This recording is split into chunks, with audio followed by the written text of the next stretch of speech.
The Jussie Smollett hoax crime takes a sad, pathetic detour of justice.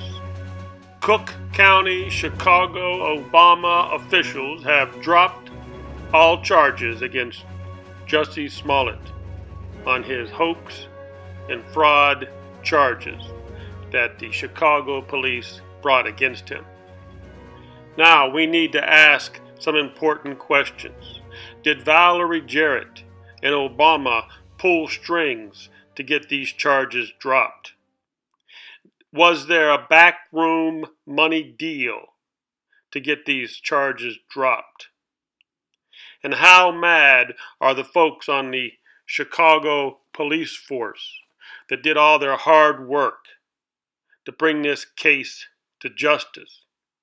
Did the prosecutor and her team have secret meetings with Valerie Jarrett? Does Jussie have a history of lying to the police? And do the rich get away with crimes in America? These are all very serious and important questions we need to ask. And can the poor get a fair shake in a system like this in America?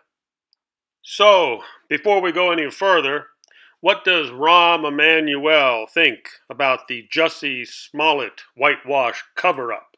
Well, listen up. Our officers did hard work, day in and day out, countless hours, working to unwind what actually happened that night. The city saw its reputation dragged through the mud, but I remind everybody it was not just the officers' work. That work, a piece of that work, was shown to a grand jury, and they made a decision based on only a sliver of the evidence. And if I remember correctly, somebody wanted to have that evidence in the day, as the superintendent said, their day in court, so all the evidence could be made public. Because of the judge's decision, none of that evidence will ever be made public. None of it.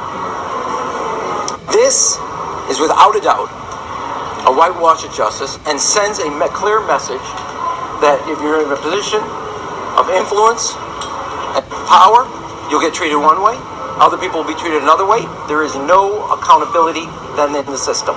It is wrong, full stop.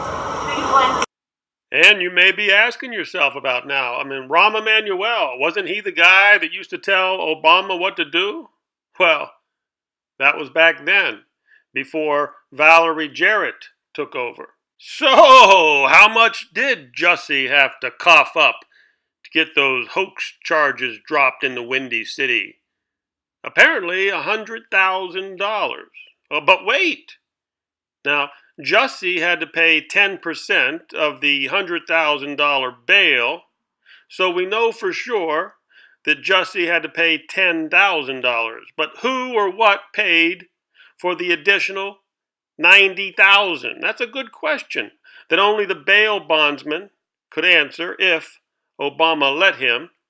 And now we know that there's a new player in the game, Jesse Jackson, to discuss the Rainbow Push nonprofit coalition that Jussie did 2 days of community service for, and to discuss all the other players in his lurid tale of corruption and cover-up. Go to the Bravo Alternative Media channel where we will dig deeper.